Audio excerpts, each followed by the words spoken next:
tutorial quickly.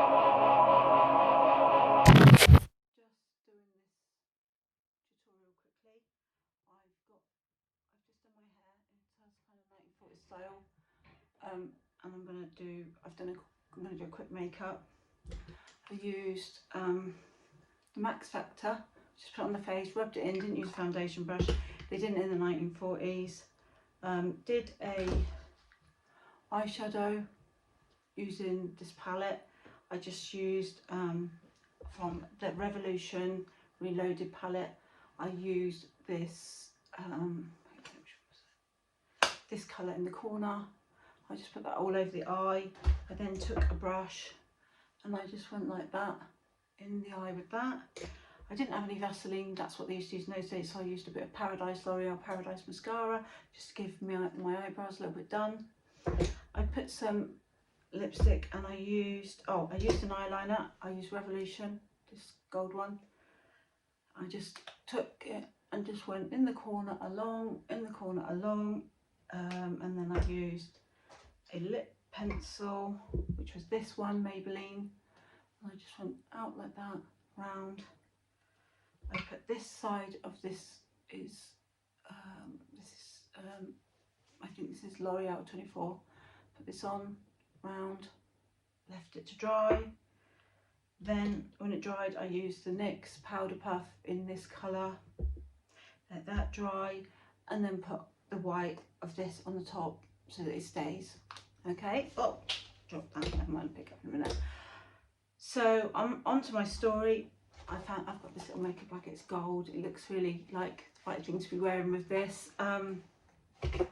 So that's what I used. Like I said, I used this powder as well. This is Stay Matte Rimmel in a kind of beigey colour. They didn't do any contouring much in those days, so I didn't bother doing any of that. The hair, I tried to do a hair video. I'm not that great at hair. I had to go and do it again because it looked awful. So I've done it again. But to do it, I make sure my hair's really dirty. I need a mirror to do it because I'm not a hairdresser. And what I do is I spray it all with this dry shampoo. I then back comb it slightly with the comb. I spray it with hairspray, and then I just roll it up. And I do there's quite a different loads of rolls that you can do with it with this style. So I do that. Hide the blemish. I use a bit of that just on any spots. And this is broken, but this is the Revolution really pink blusher because they weren't tanned or anything. And then again, 2 coats of mascara, and my lash curler, I use that too. I'm currently in my kitchen. Shall I put some music on and then I'm going to tell you my ghost story? Well, it's a story and a ghost story, so I'll just quickly do it. Put some music on. Okay, there we go. I have a little bit of music and I'm going to tell you the story. So I hope you got the idea of how I did the makeup. It's really simple. With the blusher, I just put on the apples of the cheeks, by the way. And I just used like a bit of, like I said, 2 coats of mascara, lip liner, red lipstick. I don't even know if they use lip liner then, but I've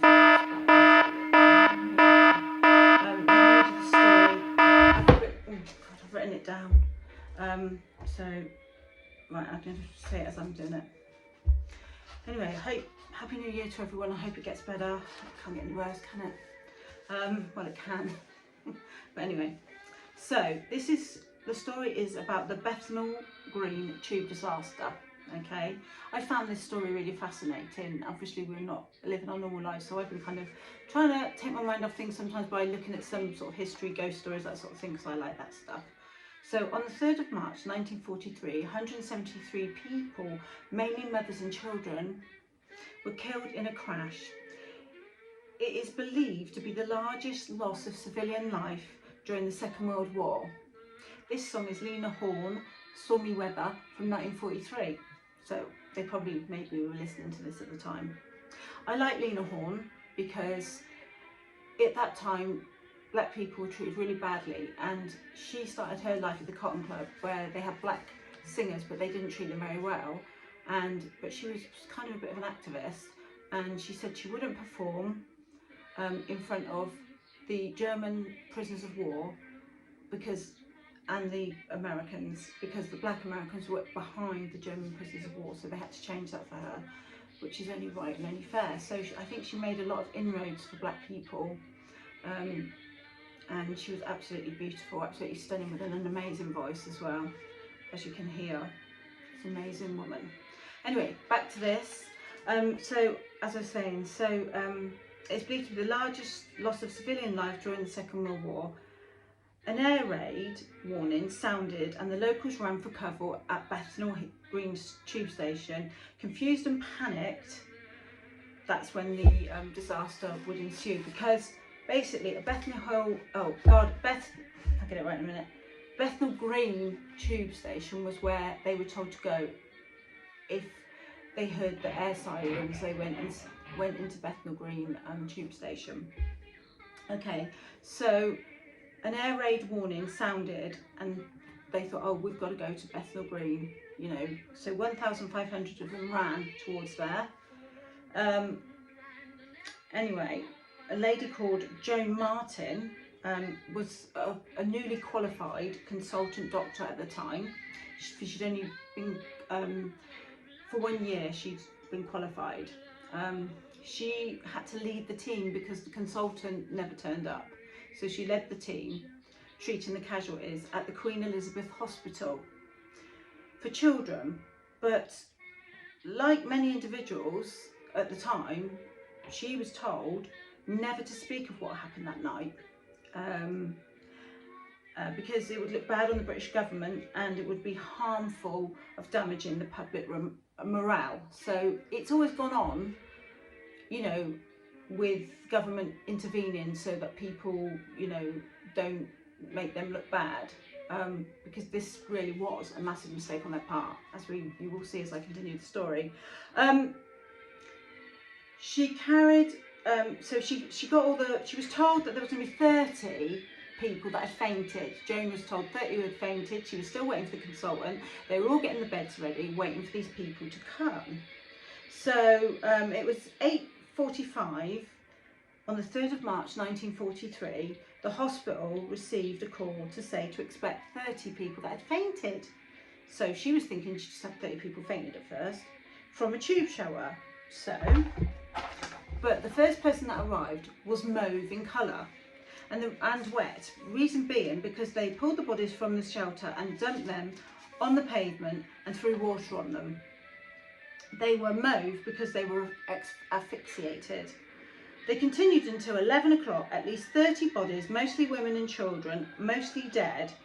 She kept waiting for the consultant to arrive, as I've just said, and he probably didn't come, or she probably didn't come, because they thought all the people were they probably knew that all the people were mostly already dead, or already dead. Anyway,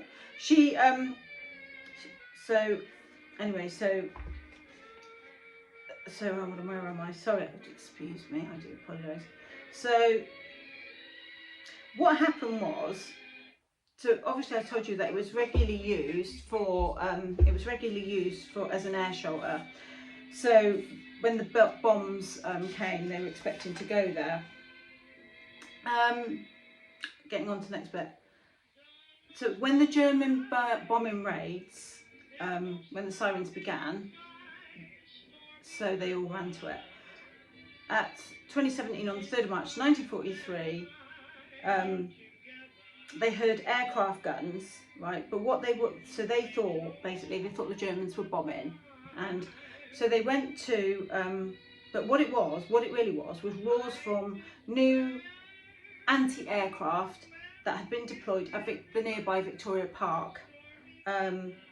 But the air raid siren went off at the same time, so they clearly thought, it's quite obvious what they thought, they needed to go to the air raid shelter where they always went before. So there was 1,500 of them running towards Bethnal Green, and that particular night there was nobody on duty, so only one stairwell was open. So there was only one stairway, so they could all go down. So basically what happened was a woman with clutching her young child, petrified, fell down to the bottom of the stairs, and an elderly gentleman fell on top of her, and then everyone just kept falling, but you couldn't see from the top of the stairs, you couldn't see the people that had fallen down at the bottom of the stairs. So bodies piled up at the bottom of the steps, whilst those at the top, as I just said, couldn't see. They were a seething mass of bodies, all wearing thick clothes, gasping for air. Quickly, the air quality developed asphyxia. So a few escaped. Overwhelmingly, they were asphyxiated. The next morning, an orderly instructed her to go off duty. They didn't even say thank you to Joan for all the work that she'd done. So she walked from Bethnal Green to Hammersmith, where her friend lived, Ursula, who was a bit like a mentor to her. She took a bath and had a hot meal, stayed the night, had breakfast, and she said, and Ursula said to her, she said, they've told you not to tell anyone about it, haven't they? And she looked at her, Joan looked at Ursula and said, yeah, and then Ursula said, don't you dare tell anyone, knowing trouble would ensue, because the government didn't want to look that things were out of control. Oh, that sounds familiar, doesn't it, in lockdown in 2020.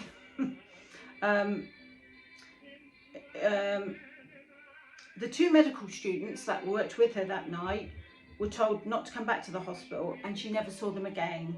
She said that she had loads of nightmares and she was petrified and kept it quiet for the rest of her life nearly.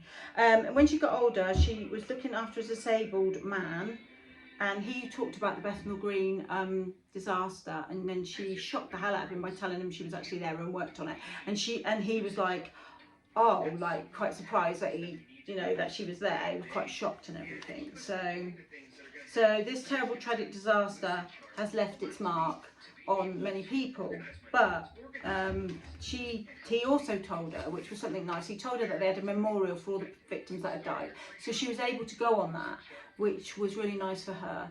And she said she went for about 15 years. Now this interview was in 2016 and she was 100, so I don't know whether Joan Martin is still alive. This terrible tragic disaster left its mark in other ways as well. So because recently, I mean, when I say recently, in the last sort of 30-40 years, tube workers and users of the tube have claimed that they have heard the screams and cries of terrified souls in fear and anguish at Bethnal Green tube station. Wow. One story goes, and this is the famous story, that there was a man who was working late, I think about 10 or 15 years ago. Anyway, this man was working late at the tube station and he had just watched the last tube leave. He turned off the station lights and headed back to his office to finish off his reports. And he heard children sobbing. Okay, the sobbing got louder and louder and was joined by women's voices screaming in panic and other noises which he couldn't decipher. The whole time, the whole thing lasted for between 10 and 15 minutes. That's a long time. I would be beside myself with fear. Terrified, he ran out of his office and headed for the exit. Yeah, I would. It was believed he had heard the ghostly replay of the last few minutes of lives of over 100 people who suffocated on March the 3rd, 1943 in that crash. A memorial was then erected in 2017 called the Stairway to Heaven.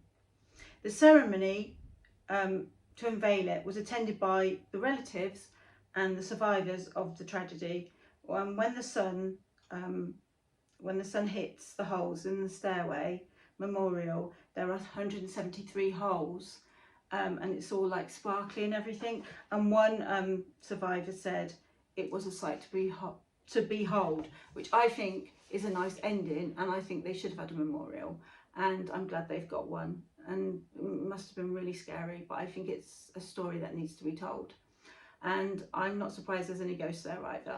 Well, that's my little thing for today. All I want to say is I'll do some more videos now, and God bless, and speak and see you all guys soon. Bye now.